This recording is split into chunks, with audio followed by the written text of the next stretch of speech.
চট্টগ্রামের গার্মেন্টস ব্যবসায়ীর বাসভবনে প্রকাশ্যে গুলির ঘটনায় শীর্ষ সন্ত্রাসী বড় সাজ্জাদের সহযোগী আব্দুল কাইয়ুম, রিমন, প্রকাশ ইমন সহ ৩ জনকে গ্রেফতার করেছে পুলিশ। এ সময় গুলির ঘটনায় ব্যবহৃত বিদেশি রিভলভার, পিস্তল সহ ৩টি বিদেশি অস্ত্র উদ্ধার করা হয়। এর মধ্যে ২টি অস্ত্র থানা থেকে লুট হওয়া। মঙ্গলবার রাতে সিএনপি কার্যালয়ে সংবাদ সম্মেলনে এসব তথ্য জানানো হয়। পুলিশ জানায়, গ্রেফতারকৃত সন্ত্রাসীরা দীর্ঘদিন ধরে বিদেশে পালিয়ে থাকা বড় সাজ্জাদের নির্দেশে চাঁদা আদায় করে আসছে। রেইনবো অলরাউন্ডার এক্সটেরিয়র পেইন্ট বাড়ির বাহিরের দেয়ালের সুরক্ষা নিয়ে থাকুন নিশ্চিন্ত। সাথে পাচ্ছেন 10 বছরের ওয়ারেন্টি। প্রাথমিক জিজ্ঞাসাবাদে গার্মেন্টস ব্যবসায়ীর কাছে চাঁদা না পেয়ে গুলি করার কথা স্বীকার করেছে তারা। এর আগে ২৮ ফেব্রুয়ারি চট্টগ্রামের চকবাজারে এক শীর্ষ ব্যবসায়ীর বাসা লক্ষ্য করে গুলি করে অভিযুক্ত সন্ত্রাসীরা।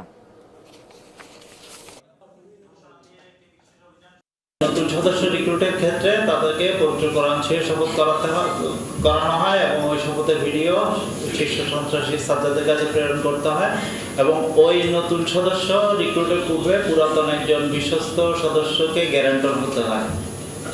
এরপরে তারা নিয়োগ দেয়। এটা তাদের একটা বায়োডাটার মতো।